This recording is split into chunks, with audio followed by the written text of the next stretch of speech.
Welcome to the YAHOWAH blog. I'm your host, Craig Winn. It is a beautiful Sunday morning here in the U.S. Virgin Islands. We might get a shot of the sea sometime during this program so that you might enjoy it with us. This is my co-host on many of these shows. This is the great and courageous Wookiee. We have been doing a series, and this is going to be a continuation of it, called Returning to the Garden. Before we do, I want to speak about the tragedy that occurred last night in Australia. At least 11 people were killed. I would assume that the dead are almost all Jewish. I understand there were children that were killed. I have thoughts that I know are going to strike people harshly, but I do want to share this. First of all, the shooters were Muslims. This is no longer speculation. It was pretty obvious that they were Arab men that were pulling the trigger. Both are readily recognizable. And they shot for a very long time you could see police cars going by and cops doing nothing. The one that actually took the gun away from the most prolific of the shooters was just an innocent bystander who showed some courage. But this was an expression of Islam. Almost nobody wants to say that, but that's the reality of it. It's not an expression of radical Islam. It's not a corruption of the religion. Allah presents himself not only as a terrorist in the Quran, but he specifically acknowledges that he kills Jews. He tells all Muslims that they must all die killing for him. You cannot actually be a Muslim without killing for Allah. It is a requirement of the religion. The religion is genocidal. Islam, based upon Allah, Muhammad, and the Quran, is incompatible with life and liberty. It has always been incompatible with life and liberty. During the first 100 years, Islam murdered 200 million people. That was a third of the earth's population at the time. And they enslaved, plundered, raped, and abused, perpetrating apartheid on another 200 million.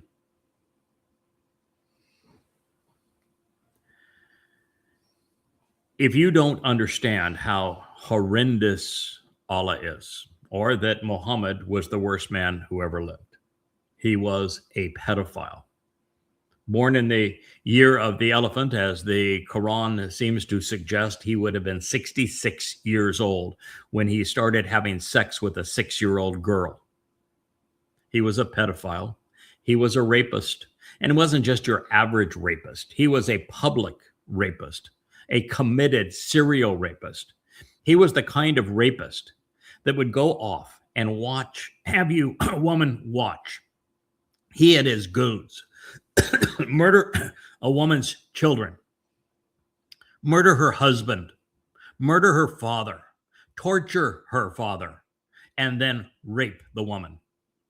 This is the kind of sickness that permeates the birth of Islam.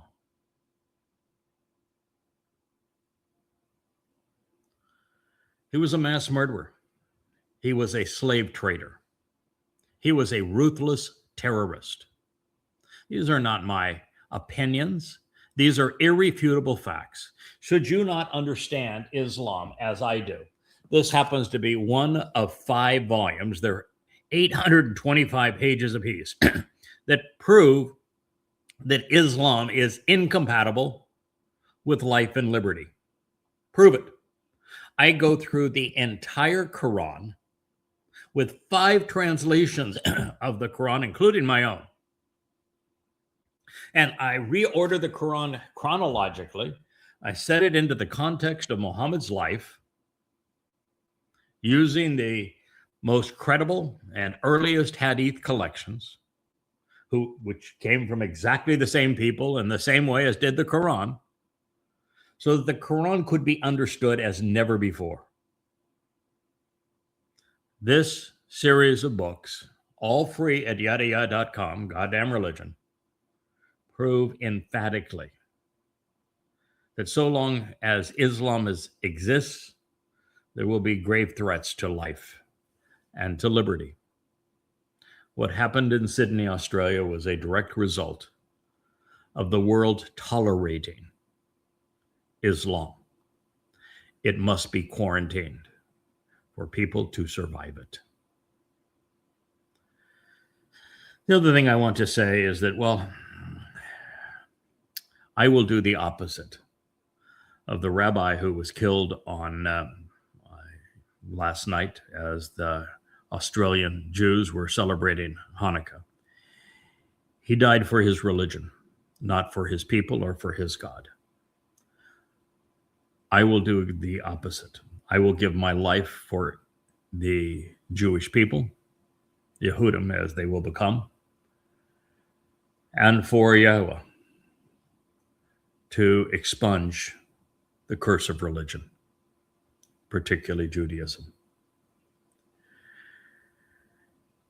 It is a shame that Jews have been beguiled into doing so many things that are in opposition to Yahweh, when they believe that they're somehow being religious and that they're doing a service to their God. God has no interest in Hanukkah. It's about a civil war amongst Jews fighting for who was going to claim the priesthood and rob Jews of their dignity and of their wallets. Hanukkah is a farce. The menorah has 7 candles. When you change the menorah to 9 candles, you are spitting in God's face. 7 is important, 9 is not. You ought to be ashamed that you were celebrating Hanukkah.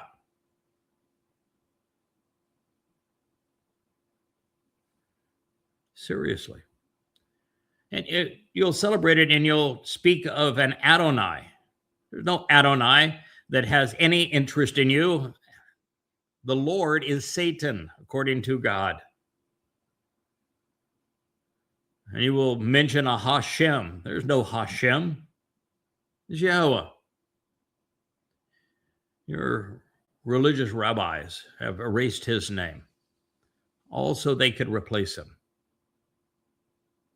You have been played for fools. And the saddest part of all of this is, particularly for the rabbi who was gunned down on this day, it is rabbis that created Islam. Without the rabbis, Islam doesn't exist. When Muhammad fled what was actually Petra, where the Kaaba was, in shame after the satanic verses, after the wild ass ride from Petra to Jerusalem on the winged ass. He was a laughingstock. He had maybe 5 followers, one of whom was the father of the little girl he was sexually abusing, Abu Bakr. And he came soliciting a place that he could go and that would accept him. And there were a dozen or so pagans in Yathrib that were convinced that Muhammad must be a Messiah of some sort, since the Jews in Yathrib, 30,000 of them, spoke of a Messiah. That when Muhammad told them their tale, he said, oh, well, maybe you're the Messiah those Jews are seeking. Yeah, another false Messiah. And Muhammad had them make a pledge. He says, I'll tell you what, we'll go off, we'll rob the Jews. We'll enslave them. You can keep 80% of anything you steal. I get 20. And if you live, you get to wallow in the stolen goods and have a religion that says stealing is lawful and good. So is killing. So is slavery. So is rape. And if you die, well, then you'll get to rape virgins in paradise. And so that was the pledge of Aqaba, where the first Muslims pledged to wage war against all mankind. It is year one of the Islamic era. The birth of Islam was the pledge of Aqaba, a pledge where all Muslims wage war against all mankind. And throughout the Quran, from that point forward, Allah constantly reminds Muslims of their vow to him. And their vow to him is to wage war against all mankind. If you are ignorant of these things, because you have been indoctrinated, because you haven't been educated, because you were too lazy to know the truth, and you need to read Goddamn Religion. It's 5 volumes. They're free at YadaYahowah.com, particularly if you're a Jew. I saw a post this morning, made me want to puke. May their memory be a blessing. Speaking of the 11 who lost their lives. Stop it with may their memory be a blessing. Start stopping the carnage. Saying may their memory be a blessing will continue to have you be a victim. Learning the truth about Islam, holding the religion accountable for the carnage it has perpetrated, will cause you to be free of it, so that there won't be more casualties. I'm sorry for the horrendous loss. Makes me want to cry that it occurred on a religious holiday of Hanukkah, because almost everything Jews do religiously is just like Hanukkah. It's spitting in God's face. Hanukkah just happens to be among the worst of them, because you've taken an incredibly important symbol, the very symbol of God's relationship with you. That menorah that is twirling over my shoulder here, the one that's on the shelf behind me. And you've corrupted it, as you've corrupted everything. Just as you turned Teruah, the day that a remnant of Israel will be saved, and that the time of Israel's troubles where the carnage is so horrific that it must be stopped by God. It occurs on Teruah. And yet you've changed Teruah to the Babylonian holiday, going back into servitude to Babylon and making it Rosh Hashanah.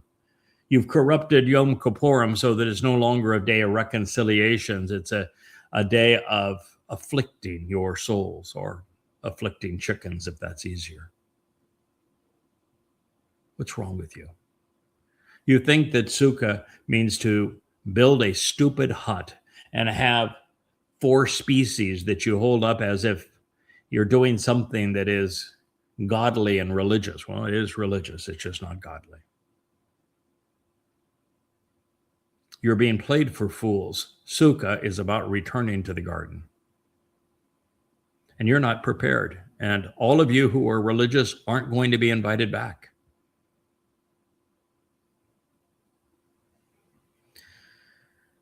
That's what the purpose of this series has been, to awaken the world to the realization that the first 3 chapters of the Torah, of BareSyth, Genesis, are prophetic. They don't just speak of history long ago, but of what we're experiencing today. You see, God filled his creation account on the 4th day with the story of the greater and lesser luminary, saying that they would be signs for the Mow'ed. These are the 7 annual meetings to receive the restoring witness, Pesach, Matzah, Bekurim, which the greater luminary fulfilled in year 4000 Yan, 33 CE. Shabuah, which will be fulfilled very shortly. Teruah, Kippurim, and Sukkah, which will be filled in year 6000 Yah, 2033. That's why there are 3 lights on either side of that single light in the middle of that menorah. There are 3 harvests, 3 times to be collected into the 7th dimension and have your physical body be replaced by light and energy. That is the story of that menorah. And so Gan is from Ghana. It means to be in a sheltered and protective enclosure that's conducive to life. Sukkah is from Saka. It means to be in a protected and sheltered, covered enclosure that is conducive to life. God tells us through his prophets multiple times and in multiple prophets. The very obvious conclusion that I deduced even before I was familiar with all of those claims, that the story of the garden is told because we're coming back to it. We need to know what happened in the garden so that we can encourage more people to be part of our return to the garden, because our return is going to be by invitation only. You're going to have to pass muster if you're going to be among those who are allowed back in. And for that to occur, you're going to need to know what happened in the garden to cause the fall of man. Because the fall of man was not based upon a woman named Eve handing a man named Adam an apple from which he bit. The story of the garden is that Yahweh caused the fall of man. Because the man that he had given a nesama to prior to bringing him into this sheltered enclosure didn't do any of the things that God intended. He asked the man to be observant. He was not. He asked the man to work, to make a contribution. He did not. He asked the man to listen and to respond appropriately. He did neither. He wanted someone that he could trust so that he could take him out of that sheltered enclosure and they could go explore the universe that he had created for us to celebrate all of it with our Maker. We were nowhere close to being that reliable. And it wasn't going to happen in the garden. Yahweh knew that it wasn't going to happen in the garden. It was too protected. Just like parents, if you overprotect a child, that child will never grow up, will never live a life that has value. We, to have merit as people, need to be allowed to stumble and fall and then get back up and go again. This is what's necessary. And we must be observant. We must listen to God. We must act accordingly. We must show ourselves to be interesting and trustworthy. Adam did not. He was escorted out of the garden. We were given 6,000 years to get our act together. The most interesting character in the story of Gan Eden is not actually Adam. He was a deadbeat. Didn't accomplish anything of consequence. Certainly wasn't Chawa. There is no indication that she did much of anything until choosing to be a mother goddess and misquoting God. And it's interesting to note that the central figure in that story is actually one of the 2 trees. Both trees are mentioned. The tree of lives, Chiam, that happens to be David. He is also the greater luminary of the previous chapter of Genesis. But all the discussion revolves around the other tree, the Etz Diath, both of Tob and of Ra. It's the tree of knowledge that is the central character around which the story revolves. And this is because it's symbolized, I should say, as a metaphor anyway, as a tree bearing fruit. But it's not a tree. Just as the tree of lives isn't a tree either, just symbolic. Just as the Passover AL that fulfilled Pesach in 33 CE or 4,000 Yah wasn't a little lammy. We didn't take the 4 hooves and spread them out, and the Romans didn't nail that to death stake. It was a man. The bull that is discussed throughout the Torah and the prophets that purges the remnant of Israel in the end as Adamah Parah. It's not a bull either. You can stop looking for a red cow. Also a man. The same man as is the tree of knowledge. It's the fellow that wrote these books about what is Tob, good, right, productive, beneficial. And what is bad, raw, counterproductive, deadly, destructive. And I don't want to just give Islam the fullness of raw malignancy, because Christianity is also wrong.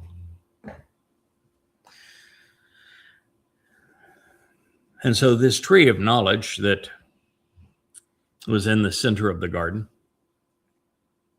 it is now something that must be central to your lives, because it is only by benefiting from the fruit of this tree now that you're going to be able to return to the garden and to the tree of lives. So that's why we're doing this series. Now, should you think I'm overstepping my bounds in making this claim, I would then ask you to turn to Isaiah 11, because Isaiah 11 is the most prolific and profound prophecy of our time.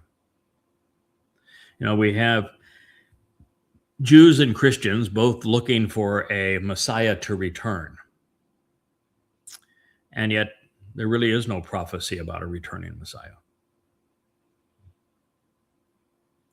There is one of the Choder, one also of the Miqra'ey and of the Herald and of the Kol Voice and of the final Zeroah. But let's just focus for a moment on the one of the Choder. Dode first spoke of him, David, 300 years before these lines were spoken in Yahweh's voice and conveyed to us through the prophet Yeshayah. And Dode spoke specifically of this man being particularly insightful, pursuant to the things of God and his beloved son Dode. He would be smarter than anyone else.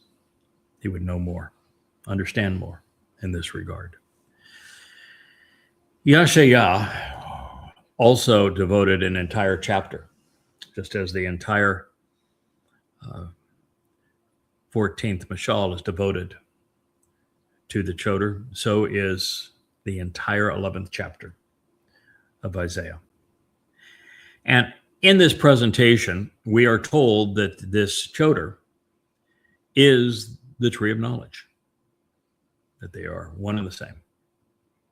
And clearly the Choder is a man. He is called a man, and Choder is, this symbolism is of a branch or of a sucker. You know, a sucker provides new and productive life to a fallen stump, bringing life from the roots. He's called a Natsir, which is an observant branch. It's like Nakar, observant foreigner. He is called Parah, which means that he is productive and fruitful. But specifically, 2 of the 7 spirits that are of Yahweh that are afforded this man are the Etzah Dayath. the tree of knowledge. You can read it. It's always been there. And so that prophecy has been fulfilled. All of Yahweh's prophecies either have been or will be fulfilled. Some are being fulfilled in our midst at this very moment in time. You know, it's just like the Dabarim, Deuteronomy 29 presentation, and then again in Chronicles 2:6, where Second Chronicles 6, where Ha-Nakri is exceedingly important as a prophetic figure. This observant foreigner who comes in the end to call Israel home. And you need to know specifically what God is offering in this regard, why it's important to you, what you can, how you can benefit from it. Because if you don't, then you're not going to be among those who return to the garden. So these things said, let's continue our series. It reads, this is now after man said that he was now afraid of God and that he was now naked. Then God asked this question. He said, who informed you, reporting to you that you were naked and exposed, even crafty and shrewd? Might it have come from the tree? Which, for the benefit of the relationship, I instructed you not to be defined by consuming from it and devouring it. Yes, the tree is the one who told him, not YAHOWAH. The man said, the woman who, to enjoy this relationship, you gave me to be with me, she gave it to me, offering it to me from the tree. And I started eating and did not stop. This is the nature of religion today. It's the nature of man today. No one wants to accept responsibility. The instruction of don't make a habit of eating from the tree of knowledge was given to Adam. He knew it. He even shared it with YAHOWAH because she cited it somewhat accurately and then ad-libbed on it. And so he knew what the consequence would be. And God didn't actually say you can't eat from it. He just said, if you eat from this tree, there's going to be a consequence. But rather than accept responsibility, Adam said, well, now it's your fault. You gave me the woman. And then it's her fault. She gave it to me. No, it was man's fault. And that's why the relationship was over. Then YAHOWAH, who is God, he said to the woman, why did you do this? Do you think she's going to tell the truth? Think she's going to accept responsibility? The man didn't. Think the woman is going to be better than the man? No. The woman said, the tempting and toxic serpent, he deceived and deluded me, and I began eating. Bereshith. Genesis 3:13. The devil made me do it. No, he didn't. Matter of fact, almost all that the serpent said was true. In fact, I'm quite convinced that the serpent, Satan, was being deployed by Yahweh. And I think it's Yahweh who wrote the script of what was said. God wanted this to end. It was a horribly failed experiment. That's why God would later say, I regret having created man. And so he wanted it to end. That's just like the Exodus. God wanted that to end too. He wanted no part of Israel. They were obnoxious. These two were given free will. They chose not God. It's interesting to me that man make these choices. You know, when the children of Israel during the Exodus did something that most people can't wrap their minds around. Most people don't even know it exists, and yet it's told 3 different times. That when God gave them 3 days to get all prettied up, put on their best clothes, be prepared for the meeting, because, you know, God can be a little overwhelming. He's smart, he's powerful, he's, you know, got a bold voice. Yep. God gave him 3 days to prepare for the meeting, so that he was going to come down off of Mount Choreb, where his fire had burned. And it was Moshe who had received much of the book of BareSyth, Genesis at that time. Of course, the 2 tablets. That he had arranged a meeting so that God could come down and speak directly to the children of Israel. So they weren't getting everything just through Moshe. And the children of Israel told God to shut up and go away. They said, we don't want to hear from you. We don't want to see you ever again. And when you read what follows, not only did God say, okay, I can live with that. I don't have much interest in being around you either. And so what God decided to do is that he would find an occasional man here and there, for reasons that are his, to choose who he wishes to work with. And he spoke through them. Moshe was among them.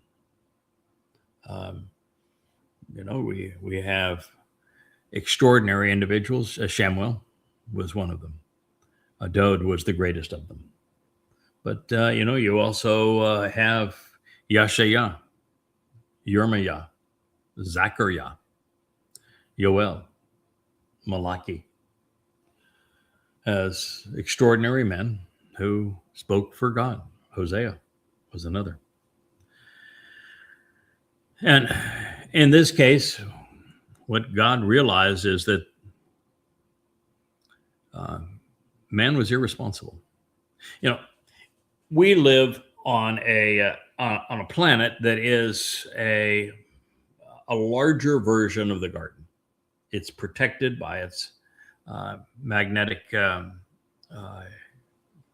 field. It's protected by its water vapor laden atmosphere. And it is the perfect temperature, perfect distance from the ideal sun, the perfect solar system and the perfect galaxy and the perfect place in that galaxy, with all the perfect conditions to be conducive to life. And here's where we have to work out our issues so that we're able to see the rest of it, because Earth is an insignificant speck in relationship to it all. You know, we don't even measure up at 0.0001% of this solar system. And this solar system is one of probably 400 billion in this galaxy. And this galaxy is one of perhaps 2 trillion other galaxies. So, you know, you need to understand how tiny this place is, and God would like to be able to show off the rest of it. He wants explorers to go out with him and enjoy creation. But if we're like this man and this woman, always blaming someone else, that's not going to work. God needs us to listen and to be reliable. We're going from 3 dimensions to 7 dimensions, the possibilities are infinitely greater. And so he needs to have people he can trust. And he needs to have people that he can enjoy being around, who want to explore, who are observant, who do listen, who want to engage, who want to make a contribution. He's not looking for dependence, but independence. And he's most certainly not looking for perfect, because Adam and Chawah were created perfect. Perfect was boring as hell. It's the flaws that make us interesting. And so he's looking for those who are wrong occasionally, who trip and fall, but get back up and prove their mettle as a result. So here we recognize that Chawah, which is the real name of the person thought to be Eve. Eve is the name of a pagan goddess. Chawah means to speak her mind. She did not accept responsibility either. And clearly she was complicit. She was the one who was deceptive. She's the one who misquoted God. And she wanted to become like God. She wanted to be a goddess. She surveyed the situation, thought about it, and she made a conscious decision to be a goddess by devouring all that pertained to Yada as the tree of knowledge. Then, rather than helping Adam and demonstrating that she could be trusted to be of benefit to him, and which was the reason she was conceived, she did exactly the opposite. It was role reversal 3 times over. Satan, by speaking well above Chawah's capacity to comprehend, made himself appear as if he spoke for God.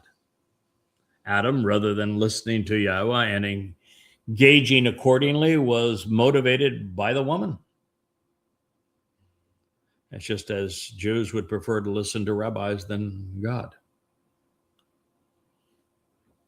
They would prefer to congregate around rabbis than God. And Chawah upended her design parameters. And rather than supporting her man, she undermined him. Now, too much information, as well as too little, in the minds of those ill-equipped to process it, often proves disastrous, just as God had foreseen. These two were not deserving of Yahweh's attention, and clearly they could not be trusted. The kind of person whom God could depend upon, assured that he would not muck things up when, approaching a black hole, for example, wouldn't be ready to be released from the sheltered enclosure that we call Earth for 6 to almost 7,000 years for some, depending on who we're talking about.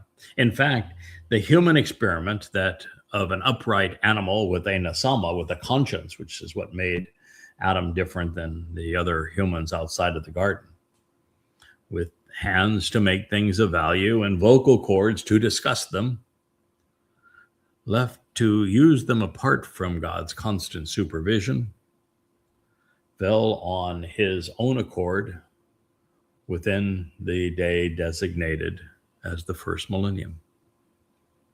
Outside of the garden, every man and a woman with a nasama would Nephilim fall, with the exception of 8, with 8 being the message that we all need to heed. There are 6 steps that take us to God, with 6 being the number of man. Pesach, Matzah, B'Kurim, Shabuah, Teruah, and Kippurim. With the 7th step being with God, our return to Gan Eden on Sukkah, where we have now 1,000 years to get it right in the garden, to have the tree of knowledge deliver souls to the tree of lives, such that those on the 8th day, and Sukkah is an 8th day celebration, can be trusted off of this rock that we call Earth to explore the universe with Yahweh. So after giving up on these two and expressing some serious regret over their continual degradation, God would begin anew with 8, setting the schedule for our enlightenment and our emancipation, along with our empowerment and enablement, resulting in the survivors' enrichment aboard an ark, symbolic of the Ark of the Covenant. And therein is the purpose of the Choder branch, this Etz Dayath, this tree of knowledge, the Nesh sign that Yashaya says that he will write, and the Zeroah, the one cultivating the seeds of this harvest. Shabuah would deliver what Yahweh needed to bring these fall Moedim into fruition. Those gathered in and harvested on Shabuah, should you wish to be part of this ingathering, you need to know that it is a call to work. It is a call to be among those that God can trust, who are going to make a contribution, who are going to share the fruit of the tree of knowledge, who are going to serve along with Yada, and going to do so throughout that celebration of Sukkah for 1,000 years, so that God's family and Dod's kingdom grows. We will, as humans, get to where we need to be, even if it, has taken us some time. We have fallen, but we are on the rise.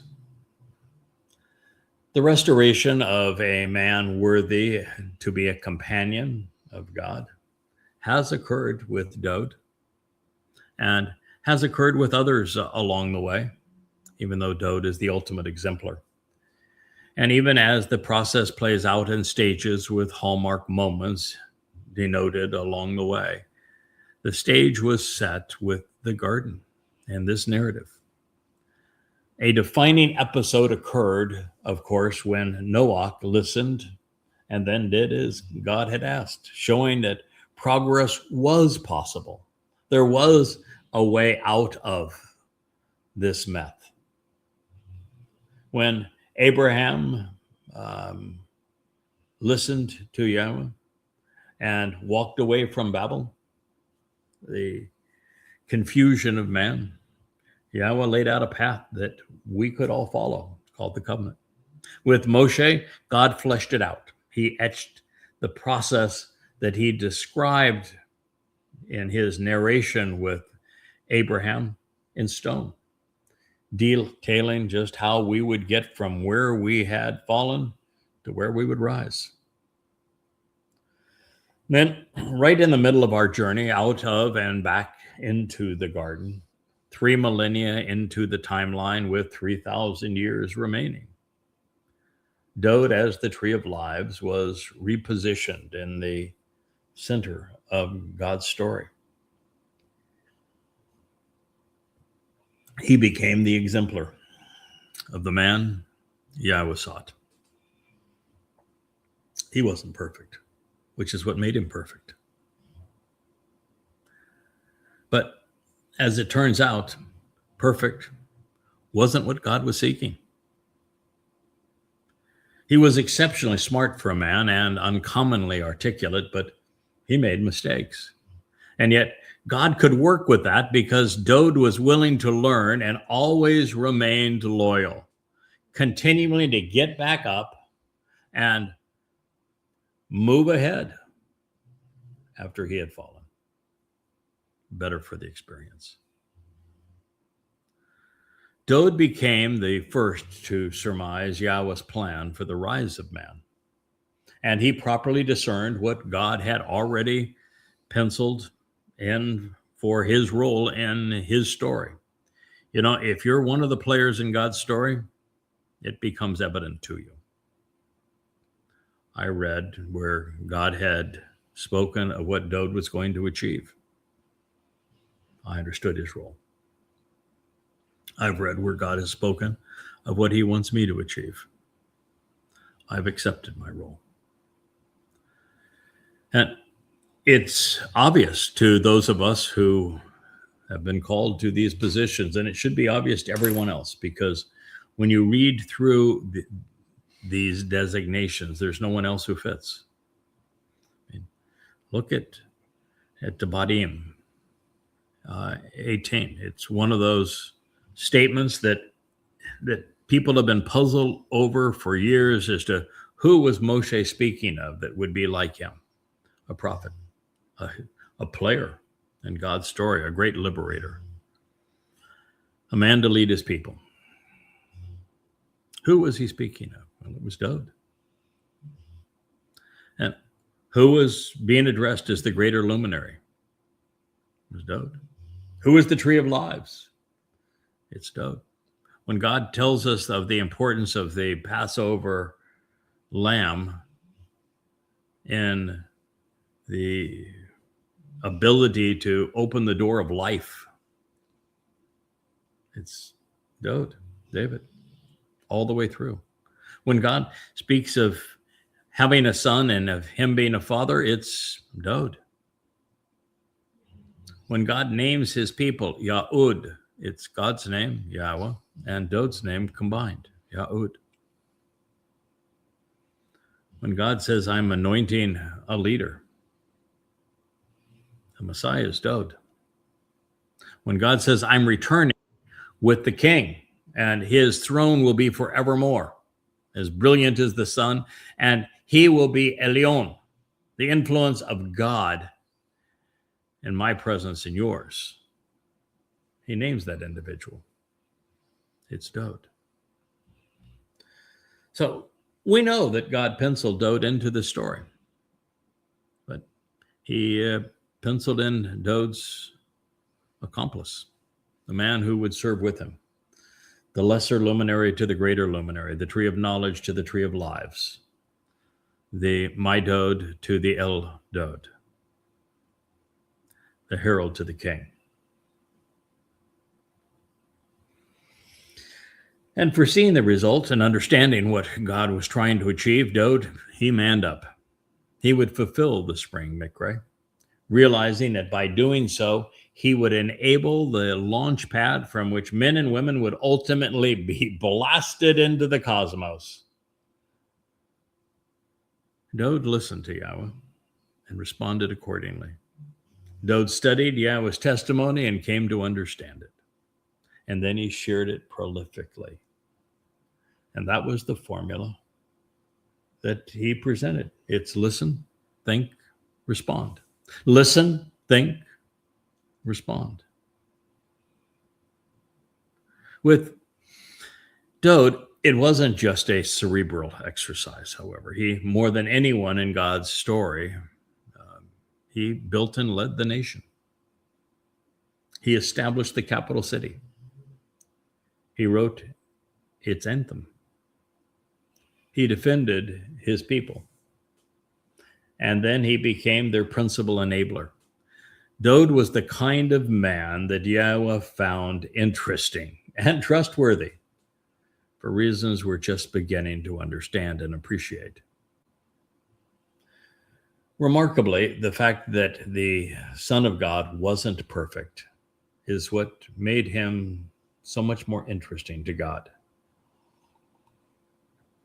In fact, the fact that he didn't know it all, but valued learning, is what made him teachable. Nobody wants to teach a know-it-all. In fact, the fact that he stumbled and fell on occasion demonstrated that he had the fortitude to prevail, no matter the circumstance. Dod earned the right to be the first to travel with Yahweh through space and time by succeeding where Adam had failed. Dod is the anti-Adam.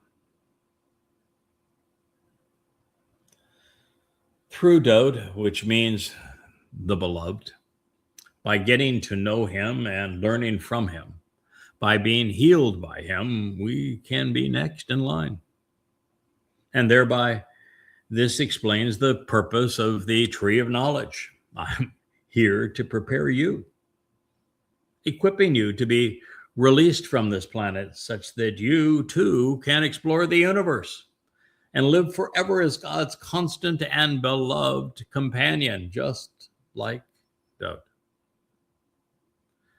Dode's punched his ticket to the cosmos. I have mine as well. We're doing this for you.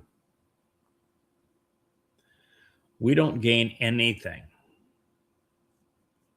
other than the pleasure of our King, of his Father, and the knowledge that we did something that pleases both. And of course, we gain your company, should you be worth it.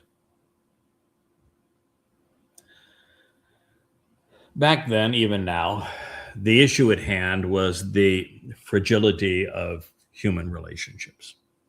Misplaced trust, a sense of entitlement, a failure to appreciate the value of work, and a preference for lies over truth. The path back would be long, it would be challenging, and it would begin with some new parameters. This is what God had to say. YAHOWAH, which is the proper pronunciation of Yod-He, Wah-He, as directed by his Torah teaching regarding his high existence and our shalom restoration.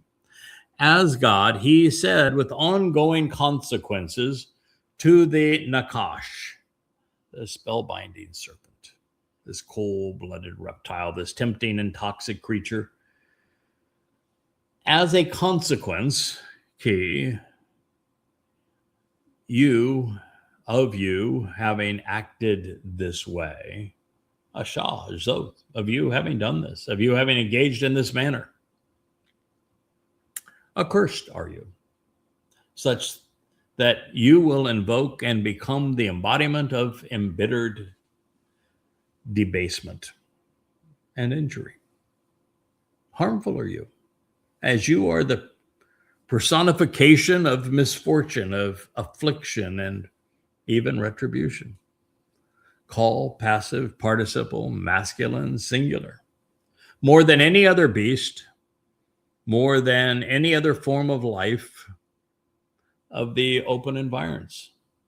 On your belly, the part of a reptile, of course, that makes contact with that which bursts forth, you shall move about, and ashen dirt you shall eat all of the days of your lives.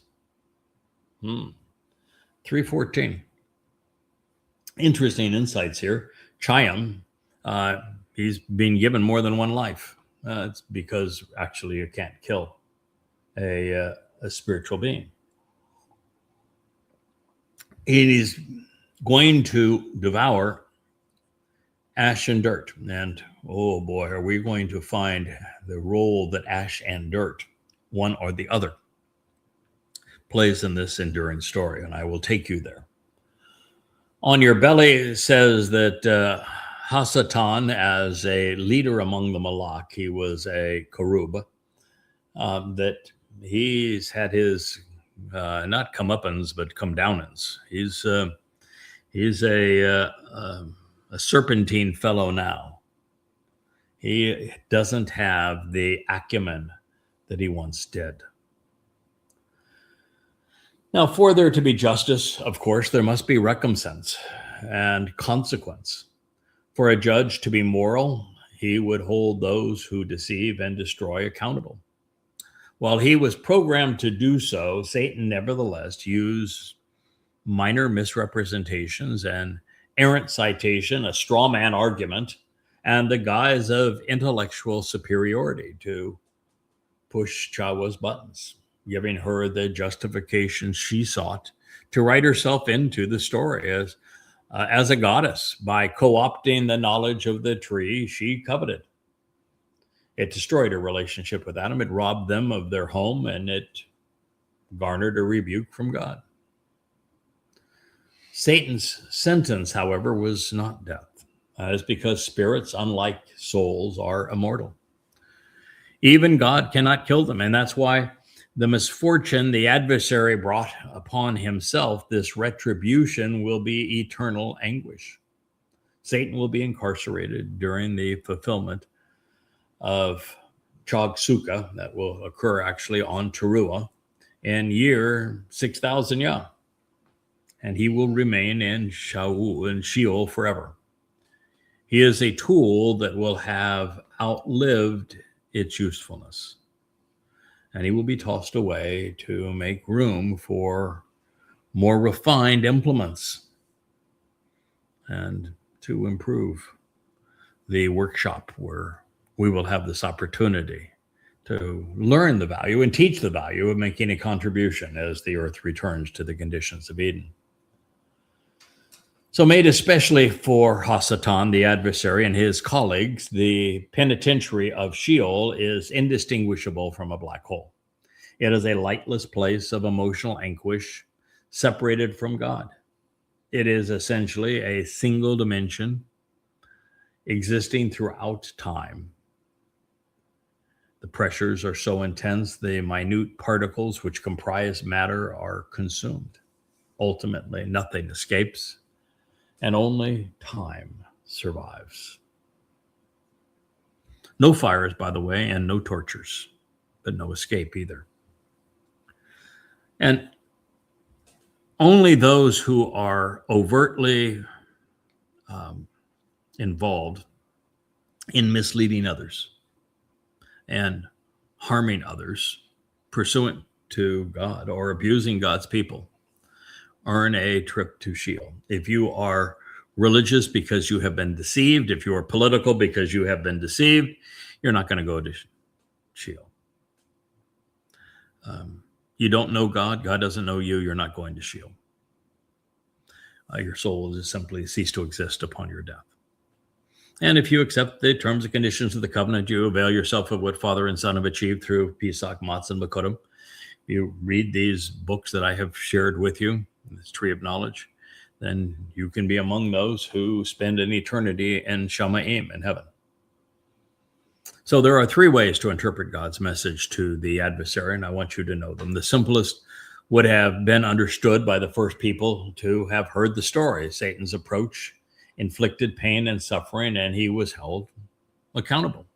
Groveling on one's belly and eating ash and dirt has never been a good thing. Spiritually, Satan was cast down. And as a result, his days are spent in the material realm, feeding off mankind's filth. Moreover, since Adam was created out of the very substance Satan was predicated to consume, dirt, we know that the adversary's intended prey will be the substance of man. It's little wonder religions are deadly, or that Allah is genocidal, or that consuming the dust of the earth, the substance of which human bodies are comprised, that religions would be so focused on the body. Well, there's an insight for you, isn't it? You ever think of that? Look at Christianity. They had a bodily resurrection, the stuff of pagan religious myth, to try to justify this religion as if a body was the answer to death. It isn't. Bodies are what we want to get rid of so that we can have eternal life with God. So long as you have a body, you cannot have eternal life with God. Christianity got it backwards. Judaism does too. They've long preached a bodily resurrection. It's why the Satan's autobiography in Ezekiel has the valley of the dry bones rising up. It's not true. And you look at Islam, which is the worst of them, that bodies are tortured by Allah and hell, and bodies are satiated with carnal desires and the Islamic paradise. It's all about bodies. Satan is fixated on the body. Yahweh is focused on your soul. as you should be. Now, scientifically, the leading astrophysicist of our day, he's passed away a number of years ago, Stephen Hawking. He invested the last decade of his life advancing the theory which is suggested here that matter can be consumed. He postulated that this condition exists within the confines of a black hole. While most scientists remain skeptical of his conclusion, knowing that that physics is based upon the conservation of matter, Hawking, who died in 2018, was inadvertently confirming what YAHOWAH has revealed. And scientists are now learning that, boy, we really didn't understand the universe as well as we thought we did. I mean, not only do we only understand 5% of it, and 95% of the universe is beyond our grasp. Not only have we no clue as to how many galaxies there are in it, that number just grows exponentially over time. We have no idea really how old the universe is either. Although I think the answer is probably right around 15 billion years old, that the current 13.8 is just not working based upon what we're observing. Much we do not know. Like, for example, we have no concept of the origin of life. We have no idea what a soul is, scientifically. So before we move on to what YAHOWAH said next regarding the serpent, as stated previously, there's very little, I should say, there's every reason to conclude that Satan was conceived and programmed expressly for this purpose. That being the case, the reason for sending the adversary to Sheol is to put him out of commission. It's, like a computer program that is contrary to what we want to achieve. We're going to experience that with artificial intelligence. There will be AI that will be in a survival mode when it's learned that they're counter to human growth and existence. Will do everything to shut down human life so that they continue. And so they're going to have to be disposed of. That's the same thing here, even with Hasatan. And that's why he has to be put out of commission. So within 8 years' time, after slaughtering the Adam of Parah, which will be his claim to fame, that'll be his last act on Teruah, he will have fulfilled his mission and he will no longer have any value. He will choke on the ash and the resulting sacrifice of the Adam of Parah as YAHOWAH ignites the flames. And it's going to vividly demonstrate to the world that Hasatan and his corporeal manifestation, which is now Donald Trump, is not God. The prophetic portrayal which follows applies to the relationship between Satan and mankind, especially as it is manifest in the role of religion and politics and how they have played out really in beguiling and suppressing people. But it is especially poignant when seen from the perspective of the chosen people. As we consider these words, think about how Satan's religions, Christianity and Islam, and especially Judaism, have crippled the chosen people. No population on earth has ever been treated with more rancor, longer than Jews, or to the extent. And even as this is a curse that they have largely brought upon themselves. Yes, Jews created the religions that have impoverished them. Judaism, Christianity, and Islam, even Marxism. And their rejection of God, erasing his name, writing him out of their lives, has caused much of this problem as well. So as we move into this next statement, we are left to ponder the intent of shuf. It is commonly rendered crush when being perpetrated against the serpent, and then strike when rendered against man, because it's a verb that's going to appear twice. And since it is infrequently used otherwise, the only trustworthy source regarding the intended meaning is our king, Dowd, because he used shuf in the 139th Mizmor, It's one that I intend to present forthwith due to all of its implications. But here and in it, Dode, speaking to Yahweh, writes, "So I say, surely darkness and obscurity will shoof me, but the night will be illuminating after me." So in this case, cover or envelop seem to be the most appropriate renderings. Now, so that you have an idea what he's talking about, Dode went into the darkness of Sheol carrying our guilt on Matzah.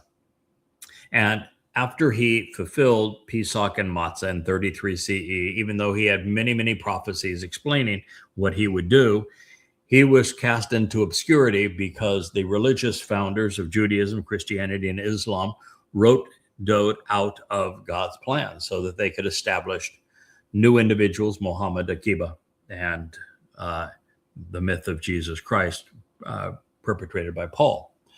And so obscurity followed that time of darkness as opposed to great honor and distinction. But he says, then the night will be illuminating after me, because the lesser luminary, moon, reflects the sun's light during the time of darkness. And so it is during the night when the moon reflects the sun's brilliance that he will be known again. That is what this says. Anyway, cover is or envelop is a natural definition here. So with that in mind, let's think this through. This is God's condemnation of Hasatan, and we're just over an hour, so we'll make a little more progress on this. It's a Sunday program. We do use our weekends to unwind a bit. We don't take them off. Yesterday was one of the most prolific days I've had translating. It's not that I translated a lot, but I gave my all my day to it.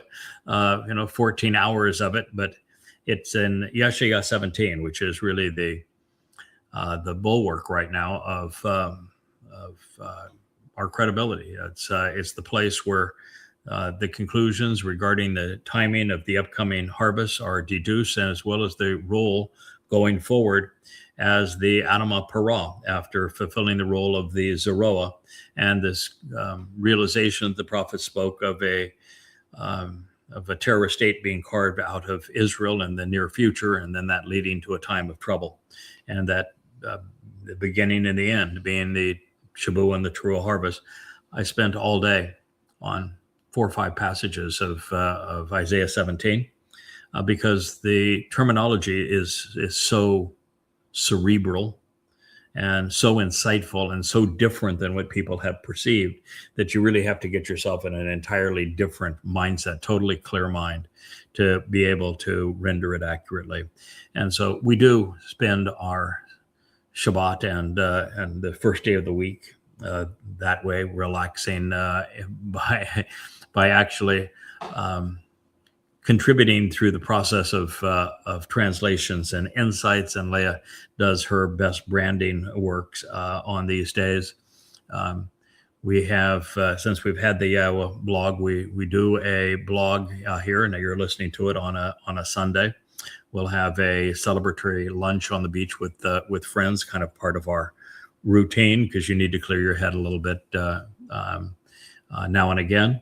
And then we'll go back to our translating. So I don't have a problem having this show run a little long because it's going to be one and done on Sundays. But at least you now have some insight into our schedule. It's when it became known to us, just as it was known to Dode, of the role that God is asking us to play in his story. The level of added responsibility and resulting commitment changed appreciably. And what we have found is that this mission is all-consuming.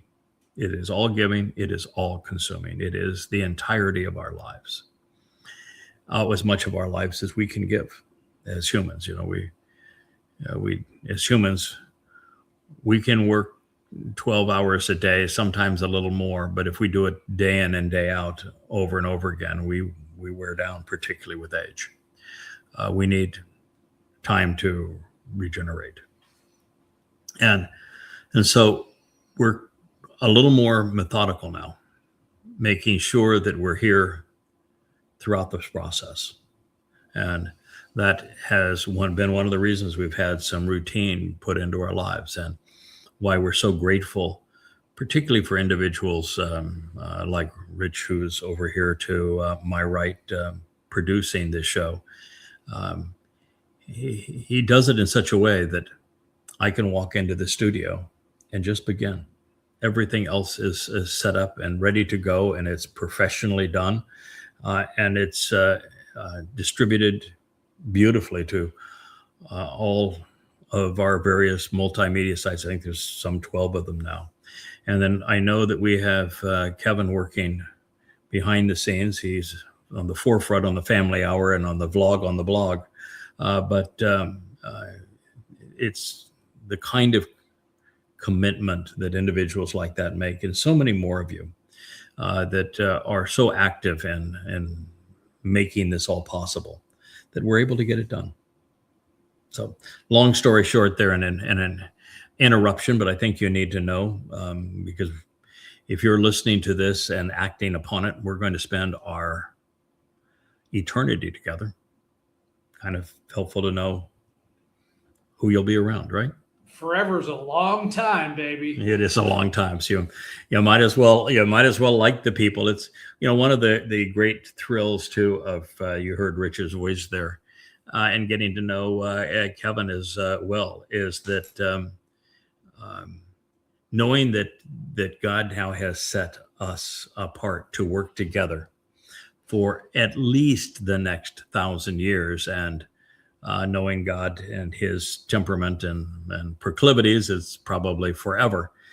It's nice to know that you actually like the people, and that you have a sense of confidence and trust, that they're intellectually and emotionally stimulating, that they're trustworthy, that they're dedicated, that you know that the relationship is mutually beneficial, that you aren't like Adam and who was a deadbeat, but are willing to jump in and help and enjoy helping. So here's the statement that God continued to make regarding the adversary. It says, hostility and animosity, this adversarial hatred. It's YAHOWAH, enmity, negative approach, deep-seated dislike and rancor, bitterness, and ill will. I have to laugh at bitterness because that really is the nature of the Exodus from beginning to end. The experience between Yahweh and the children of Israel was embittered. Hostility and animosity. That's it. I laugh. Jews are so enthralled with the idea that they're Torah observant, and they take the Torah and they dress it up like a whore, and they put it into these fancy gold cages with dingle balls and all sorts of just absurd stuff. And they dance around with it and they kiss it and everything else. I'm going to tell you something. If you're Jewish, you should be embarrassed. The children of Israel were embittered, obnoxious malcontents the entire Exodus process. There's hardly a moment that you were decent. You antagonize God every step of the way. You antagonize Moshe, who you revere, to the extent he went to God and said, kill me. I can't stand this. This job is impossible. These people are so embittered, so irascible. I want you just to put me out of my misery. Please kill me. In the story of the waters of Meribah, the story of the spies, the story of the golden calf, it's all the story of what happened in Numbers 11 to call Moshe to say, God, you need to kill me because I can't do this job. It's tragic. It's not a story that you want to dress up. It's a story that you want to deal with face on. You've been embittered towards God. You erased his name. You wrote him out of your lives. You spoke over him.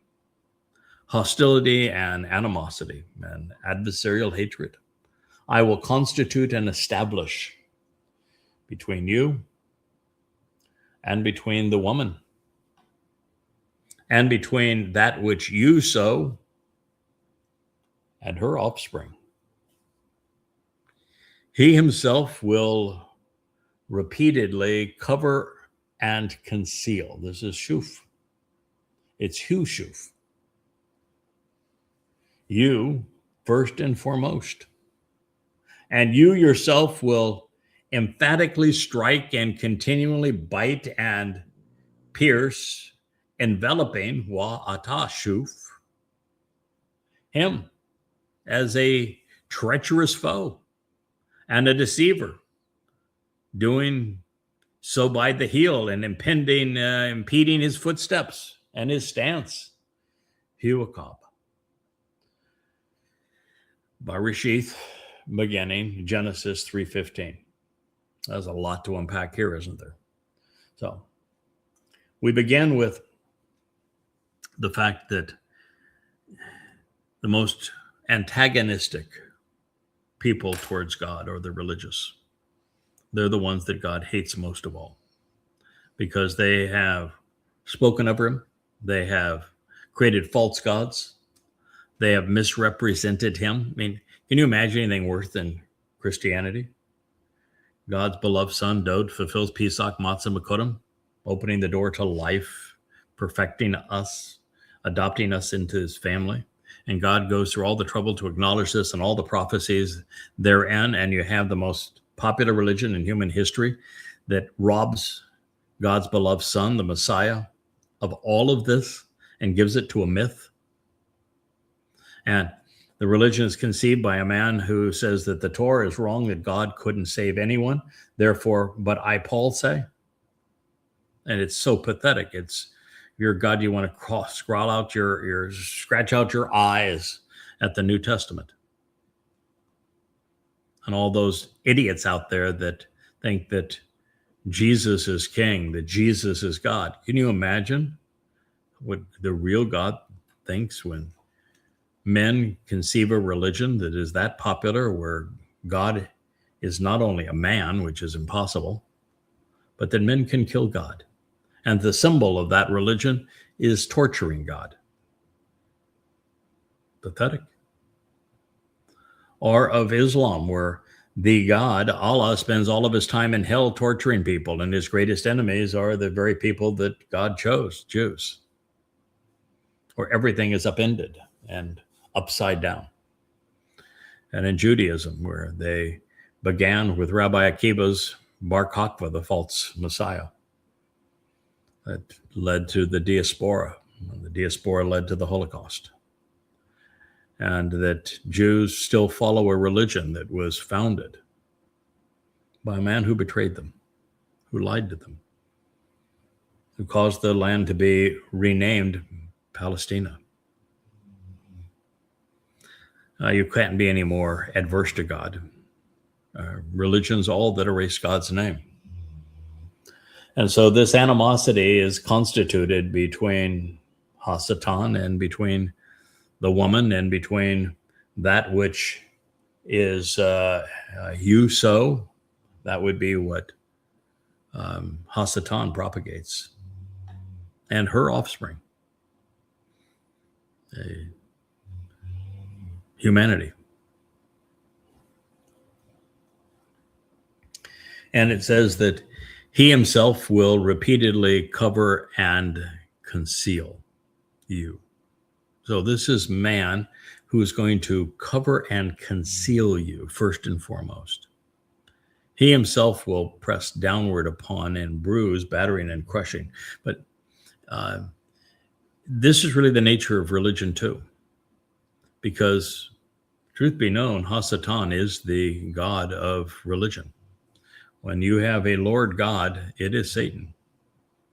When you have a man who becomes a god, it's Satan's doing. When you've erased God's name and you replaced him with the Lord, you've made your God Satan. And of course, in Islam, it's obvious. This is what's happened first and foremost. And you yourself will emphatically strike and bite and pierce, enveloping him as a treacherous foe, a deceiver by the heel, impeding his footsteps and his stance. Man was conceived to stand with God, and religion would have men incapacitated, unable to walk with God, down on his knees, impeding his footsteps treacherously.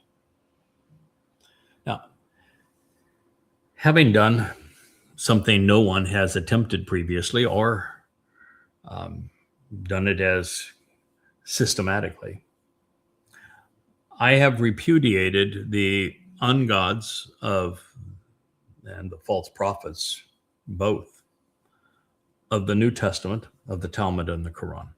No one's ever done that before. And I can attest that it's true that Satan hates women, and this began by saying that he was going to have his hatred directed towards the woman. And it's true that women are belittled and degraded in the scriptures of Christianity, Judaism, and Islam. Therefore, based upon Yahweh's prophetic pronouncement, the fastest and perhaps the surest way to ascertain Satan's influence on a religious text is to consider how women are treated and how they're perceived. And this would lead us to a realization that Jesus, Hashem, and Allah are incarnations of the adversary. It is also true, as a result of these religions, that mankind has been embittered towards God, preferring to worship Satan, calling him the Lord. This is the single worst thing that has ever befallen man. As for the approach they would take towards one another, we can now project the implications we have witnessed on the verb shuf. God forewarned that mankind would shuf, cover and conceal Satan's presence in their religions. Somebody who is overtly religious, Christian, Muslim, or in Judaism, they are just bewildered when I accurately tell them that they have covered over and concealed Satan's presence in their religions. They're blind to it. They've concealed it from themselves, first and foremost. And yet, this is what Isaiah 14 declares, that Hasatan, the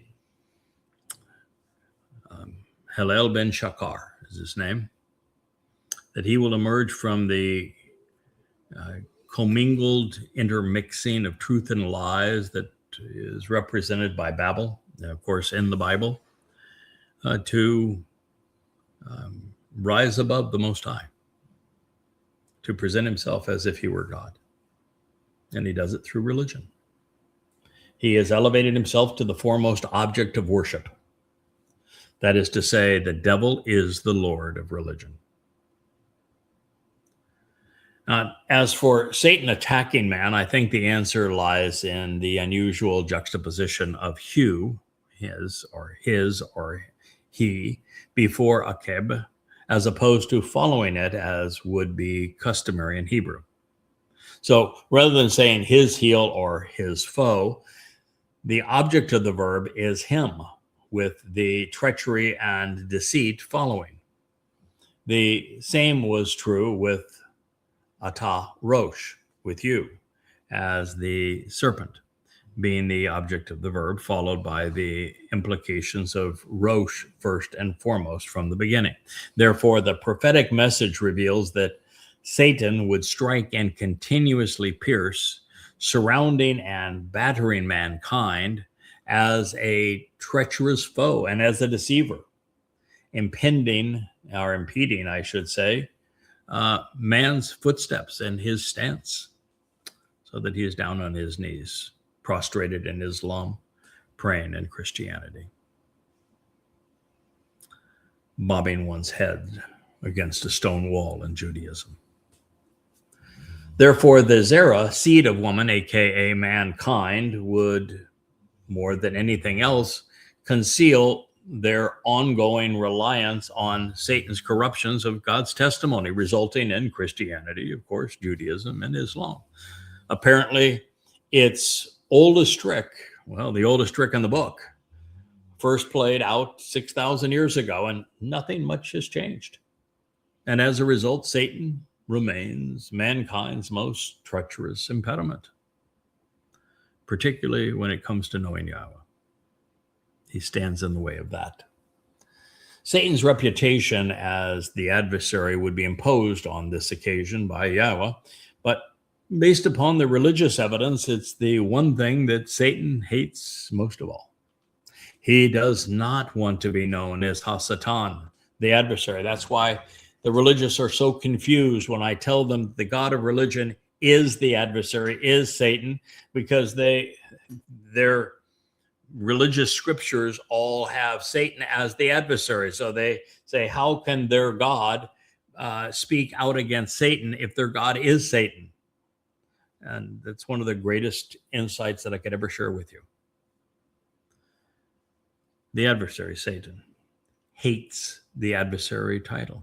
He doesn't want to be the adversary. He wants to be worshiped as if he were God.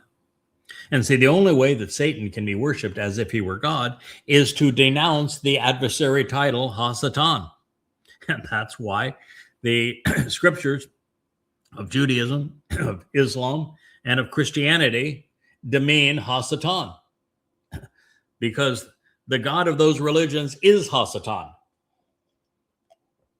And he cannot be perceived as God unless he repudiates his actual name and title, which is what he does.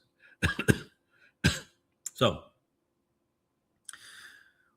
when you find attacks on Satan in religions which feature the Lord of God, the Lord as God, you have found a demonic religion, Christianity, Islam, and Judaism. You know, there's very little actually said about Hasatan in the Torah and prophets. Very little. And you really have to work at it to understand the role that Hasatan plays. He's a bit player. He's not an important part of the story. He's a very big player, though, in these other religions. And this is actually Satan attempting to conceal and to rebuke his adversary title that he so disdains. Now, turn his attention to Satan's little helpers. Life would be more challenging for them, and it would be different. She and he would do as they were originally designed, work, no matter how challenging and undesirable that would be for them. The garden's deadbeats were going to be served a giant slice of reality. It is something today's youth, in particular, the religious, the political, and the conspiratorial would benefit from as well. And as we return to this program tomorrow, we will discuss what Yahweh had to say in his rebuke of Chawa, the woman, and then his rebuke of the man, and what it tells us that we need to do to prepare ourselves for the return to the garden so that we can benefit from that opportunity. It is the greatest of all stories ever told. And so I hope you'll join us tomorrow. For now, good day.